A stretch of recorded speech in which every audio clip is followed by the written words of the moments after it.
Bonjour, que la bénédiction de Dieu le Père, de Dieu le Fils et de Dieu le Saint-Esprit soit avec toi et toute ta famille. Que Jésus-Christ soit devant nous, derrière nous, à notre droite et à notre gauche, et que le sang de Jésus couvre notre vie et notre famille. Nous déclarons que jusqu'ici, le Seigneur nous a aidés, nous a soutenus, nous a donné sa provision. À lui soit la gloire, à lui soit la louange. Jésus, nous t'adorons en ce début de journée. Tu es le Seigneur de notre vie, le Seigneur de notre maison, notre Sauveur, celui qui est venu en chair, qui est mort sur la croix, qui est ressuscité et qui est vivant. À toi, tout honneur, toute gloire et toute louange. Nous prophétisons pour ce début de journée une journée bénie, une journée prospère, une journée de transformation, une journée d'abondance de vie, une journée de nouveaux départs, de nouvelles portes, de beaucoup de santé. Je veux déclarer maintenant que toute maladie, toute douleur, toute infection, toute inflammation ainsi que les problèmes émotionnels se rendent à Jésus-Christ, se soumettent au pouvoir de Jésus-Christ. Je parle au mal qui a attaqué la vie de cette personne, toute oppression spirituelle, tout fardeau, tout poids, je donne un ordre, éloigne-toi maintenant de cette vie, de ce chemin, éloigne-toi maintenant. Je veux déclarer la vie, je veux déclarer la paix de Dieu, je veux déclarer la bénédiction du Seigneur sur ta vie, la bénédiction du Seigneur sur ton chemin. Je prie pour que tes affaires prospèrent, je prie pour que le Seigneur dirige tes pas, que le Seigneur te parle, que le Seigneur te guide, que le Seigneur te dirige, que le Seigneur te révèle ses mystères, te révèle les interprétations de ces mystères, de tes visions, de tes rêves. Je prie pour que la main du Seigneur soit sur toi et que tout ce que tu fais prospère, et qu'il y ait le salut dans ta maison, le salut dans ta famille, au nom de Jésus-Christ. Que Dieu bénisse ta vie, que Dieu bénisse ta maison. Quelle joie de pouvoir être ici avec toi, et Dieu m'a donné une parole, tout comme il est important d'écouter la voix de Dieu, il est également important d'écouter ce que Dieu dit à travers les autres personnes. Toute personne qui veut grandir ou qui veut vraiment emprunter de meilleurs chemins doit apprendre à écouter. Celui qui n'écoute pas ne peut pas prospérer. Garde cela que je t'enseigne, celui qui n'écoute pas ne peut pas prospérer. La Bible nous dit dans Romains 10h17 que la foi vient de ce qu'on entend, et ce qu'on entend vient de la parole de Dieu. L'opposé de la sagesse et la folie, c'est la personne qui ne prête pas attention. Il y a des gens qui n'écoutent rien, il y a des gens qui n'écoutent personne. Il y a des gens à qui tu dis, ne va pas par là, mais ils n'écoutent pas, ils sont têtus. Laisse-moi te dire, toute personne qui veut vivre quelque chose de nouveau doit être ouverte à un conseil. La Bible dit que dans la multitude de conseillers, il y a de la sagesse. Dans de nombreuses situations de ma vie, j'ai dû chercher des personnes pour m'orienter, pour m'aider, et bien sûr, sans cesser d'écouter Dieu. Celui qui n'écoute pas, la Bible dit, est un insensé. Il a besoin d'écouter, mais il n'écoute pas, c'est un insensé. Il perd des bénédictions dans sa vie en ignorant l'enseignement, en ignorant l'instruction. Lorsque la Bible dit que celui qui a des oreilles écoute ce que l'Esprit dit à l'Église, cela signifie que tu dois prêter attention à ce que Dieu dit. Dans Proverbe 17h25, la Bible dit que le fils insensé est une tristesse pour son père et une amertume pour celle qu'il a mis au monde. Le fils insensé, le fils qui n'écoute pas, le père enseigne, la mère enseigne, il dirige toujours en disant « Ne fréquente pas cette personne, ne fais pas ceci », et la personne va le faire quand même. C'est un insensé, c'est un imbécile. Pourquoi? Parce qu'il ignore la sagesse. L'insensé est têtu, il n'écoute pas les instructions, il rejette la réprimande. Je connais beaucoup de gens comme ça, tu leur parles et c'est comme si tu ne disais rien. Tu sais, essayer d'aider une personne qui ne veut pas écouter, c'est comme jeter des perles au pourceau. La Bible dit de ne pas jeter des perles au pourceau. La personne, au lieu d'écouter, au lieu d'humilier son cœur, non, elle a déjà tout dans sa tête, elle en sait plus que les autres. Elle t'écoute, mais elle écoute aussi d'autres choses en même temps. Cependant, souvent, je vais te dire, il y a beaucoup de voies contraires. Certaines personnes pensent différemment, elles suivent un chemin contraire, et elles veulent t'enseigner. Mais la personne suit un autre chemin, et l'enseignement que tu donnes, qui est vraiment un bon enseignement pour elle, pourrait l'aider. Combien de fois ai-je donné des conseils à des gens, même ici sur YouTube, des orientations prophétiques que Dieu m'a données pour eux. Ils m'ont demandé de les aider, je les ai aidés, et ces gens ont fait tout le contraire. Après, ils viennent dire, prophète, je n'ai pas fait ce que tu as dit. Eh bien, laisse-moi te dire, nous devons avoir des oreilles attentives. Si nous voulons vivre l'extraordinaire de Dieu, nous devons prêter attention à Dieu, nous devons nous rendre à Dieu, nous devons être soumis à la voix de Dieu. Tu dois prêter attention, car dans la vie, celui qui n'écoute pas est un insensé. Seuls ceux qui ont beaucoup écouté pourront un jour parler à beaucoup. Il y a des gens qui veulent t'enseigner, qui veulent un jour être à l'avant et aider beaucoup de gens, mais ils ne s'arrêtent pas pour écouter. Ils n'écoutent personne, ils ne s'écoutent qu'eux-mêmes, ils ne s'arrêtent pas. Je vais te dire une chose, il y a beaucoup de gens qui ne sont pas bénis parce qu'ils ne s'arrêtent pas pour écouter. Ils font semblant d'écouter, ils font semblant d'entendre, mais ils perdent les bénédictions de Dieu dans leur vie. Si le pouvoir réside dans la parole, si une parole peut changer l'histoire d'une personne, si une parole peut interrompre quelque chose dans nos vies, alors il y a aussi du pouvoir dans l'écoute. S'il y a du pouvoir dans les paroles, il y a aussi du pouvoir dans l'écoute. La Bible nous dit que l'écoute est une qualité de ceux qui vont dans la bonne direction. Mais écouter véritablement est la qualité des vainqueurs, c'est la qualité des vainqueurs. Josué a écouté Moïse toute sa vie, Josué a écouté Moïse toute sa vie et a réussi à conduire le peuple à la promesse, à la conquête. Sans orientation, la nation tombe, mais la victoire s'obtient avec de nombreux conseillers. Qui cherches-tu pour te conseiller? Qui te donne des orientations dans ta vie? J'ai connu beaucoup de gens ainsi. Tu sais, quand j'organise un événement, l'événement est quelque chose de différent. Mes prières quotidiennes sont une bénédiction dans la vie de beaucoup de gens, mais dans les événements, il y a une parole différente. Combien de gens ont assisté à mes événements et ont vu leur vie transformée, leur réalité transformée?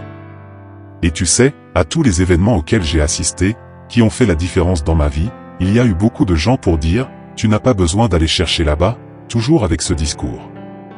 Il y a des gens qui pensent qu'ils n'ont pas besoin de chercher quoi que ce soit, qu'ils n'ont pas besoin de bouger, qu'ils n'ont pas besoin de faire quoi que ce soit, qu'ils n'ont pas besoin d'être dans des environnements prophétiques. Ces gens, tu vois qu'ils restent à la traîne. Pourquoi? Parce qu'ils n'écoutent personne. Écouter est une forme d'humilité. La Bible dit dans Proverbe 12h15, « La voix de l'insensé est droite à ses yeux, mais le sage écoute les conseils. » Regarde, le sage écoute les conseils. Aujourd'hui, nous aurons un culte des entrepreneurs à l'église où j'apporterai une parole sur le leadership, sur l'entrepreneuriat. Je prierai pour les entrepreneurs. Tu sais, beaucoup de gens sont tellement habitués à être des leaders, ils dirigent tant de choses, mais eux-mêmes ne s'arrêtent pas pour écouter quelqu'un de différent d'eux, car ils ont déjà toutes les réponses. Ils savent déjà comment faire, ils savent déjà comment gagner de l'argent, ils savent déjà comment être un gestionnaire d'équipe. Mais ce qu'ils ne savent pas, c'est que dans la multitude de conseillers, il y a de la sagesse. Quand tu écoutes quelqu'un, tu peux avoir une perspective différente de ce que tu pensais être correct, et peut-être que ce n'est pas correct.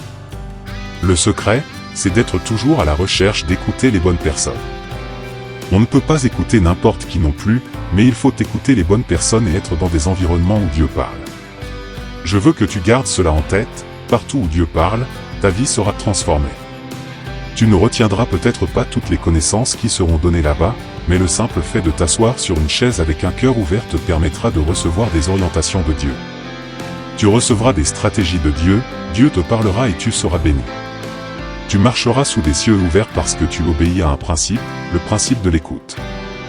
Est-ce que tu veux écouter? Je laisse cette parole dans ton cœur aujourd'hui. Amen. Écoute la parole de Dieu, écoute les directions de Dieu, écoute les conseillers, les mentors, écoute ce que Dieu veut te dire. Prends le temps d'écouter. Prendre le temps d'écouter, c'est de la sagesse divine. Amen. Je laisse cette parole dans ton cœur. Amen, gloire à Dieu. Laisse-moi déclarer le psaume 91. Le psaume 91 dit ainsi, « Celui qui demeure sous l'abri du Très-Haut repose à l'ombre du Tout-Puissant. Je dis à l'Éternel, tu es mon refuge et ma forteresse, mon Dieu en qui je me confie. Car c'est lui qui te délivre du filet de l'oiseleur et de la peste funeste. Il te couvrira de ses plumes, et tu trouveras un refuge sous ses ailes, sa fidélité est un bouclier et une cuirasse. Tu ne craindras ni les terreurs de la nuit, ni la flèche qui vole de jour, ni la peste qui marche dans les ténèbres, ni la contagion qui frappe en plein midi. Que 1000 tombent à ton côté, et 10 000 à ta droite, tu ne seras pas atteint. De tes yeux seulement tu regarderas, et tu verras la rétribution des méchants. Car tu es mon refuge, ô Éternel. Tu fais du Très-Haut ta retraite. Aucun malheur ne t'arrivera, aucun fléau n'approchera de ta tente. Car il ordonnera à ses anges de te garder dans toutes tes voies, ils te porteront sur les mains, de peur que ton pied ne heurte contre une pierre. Tu marcheras sur le lion et sur l'aspic, tu fouleras le lionceau et le dragon.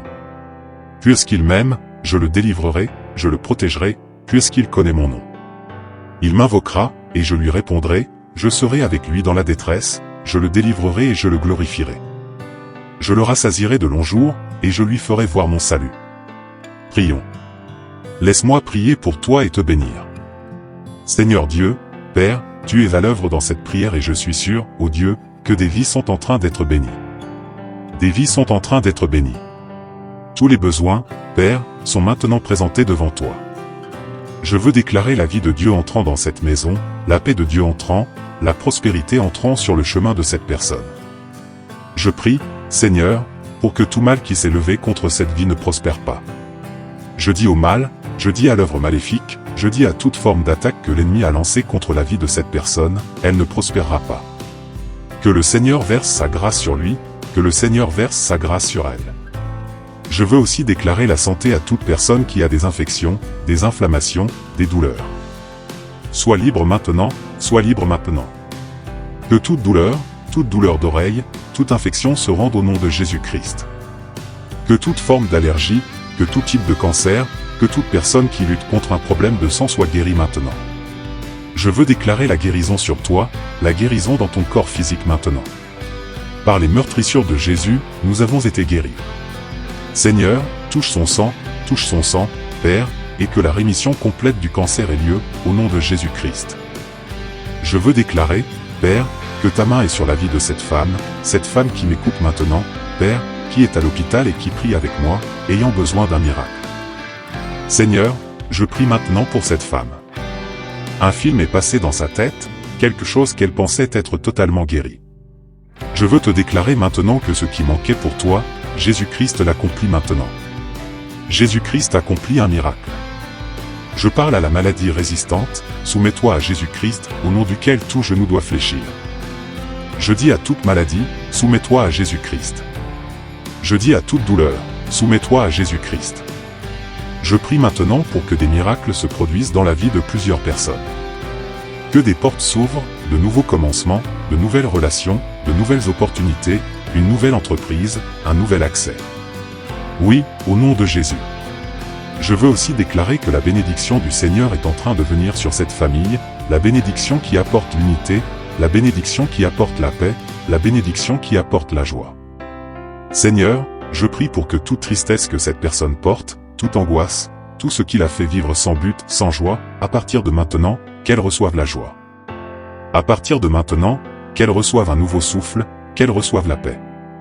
Que la vie de Dieu la touche et qu'elle soit visitée par ton pouvoir. Je te bénis, au nom de Jésus. Je bénis ta maison, je bénis ta famille, je bénis tout ce qui est lié à toi, au nom de Jésus-Christ. Et je déclare que le Seigneur te bénira abondamment aujourd'hui. Je prophétise, au nom de Jésus, une journée de miracle, une journée de bénédiction, une journée de victoire, au nom de Jésus-Christ. Dis avec moi, toi qui es là, je vais vivre des miracles aujourd'hui. Écris ici dans les commentaires, je vais vivre des miracles aujourd'hui. Je prophétise que ta journée sera une journée de miracles, au nom de Jésus. Amen, gloire à Dieu. À Dieu soit toute la gloire.